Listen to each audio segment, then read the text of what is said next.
কবিতার নাম আজও কৃষ্ণার লাঞ্ছিত। পুরুষমার লাঞ্ছিত দ্রৌপদী বিচার পায় সেদিন। তবু সংকল্প পূর্ণ হয়েছিল কুরুক্ষেত্রের পূর্ণভূমিতে।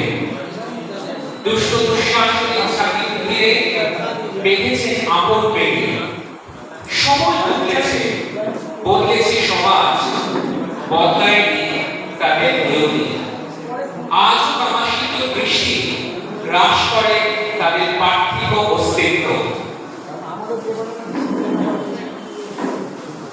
খণ্ডিত করে তার সতীত্ব, পদদলিত হয় আত্মমর্যাদা। প্রভাবশালী নিশ্চুপ, বিচারের বাণী সংকটে। শুকিয়েছে চোখের জল, নিয়তি অসহায়। চারিদিকে এক নির্মম অট্টহাসি। অপরাধীদের সমাজ দগ্ধ, কলঙ্কিত। এর শেষ কোথায় অজানা আজও। ধন্যবাদ। দেখো, একটা কথা আমি বলছি যে আমি আগেও মহানগর পত্রিকার তরফ থেকে অনুষ্ঠানে এসেছি, অনুষ্ঠান করেছি, সংবর্ধিত হয়েছি, কিন্তু আজকের অনুষ্ঠানে আমার মনে হয় একটা কোনো বিশেষত্ব রয়েছে।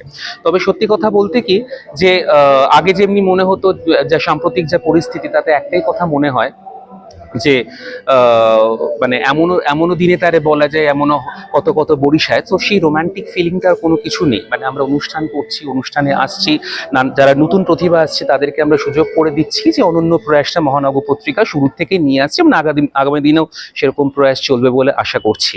তবে আজকের অনুষ্ঠানে আমাদের মহানগর পত্রিকার থেকে যদিও খুব কম সংখ্যক লোক ছিল, কিন্তু প্রত্যেকেই আমরা চেষ্টা করছি আমাদের নিজস্ব বেস্ট পারফরমেন্সটা দেওয়ার জন্য, নিজের বেস্টটাকে তুলে ধরবার জন্য। এবং কতটা বেস্ট আমরা দিতে পেরেছি বা না দিতে পেরেছি সেটা সম্পূর্ণ নির্ভর করছে, তার জাজমেন্ট সম্পূর্ণ নির্ভর করছে আমাদের দর্শক মহলের উপরে।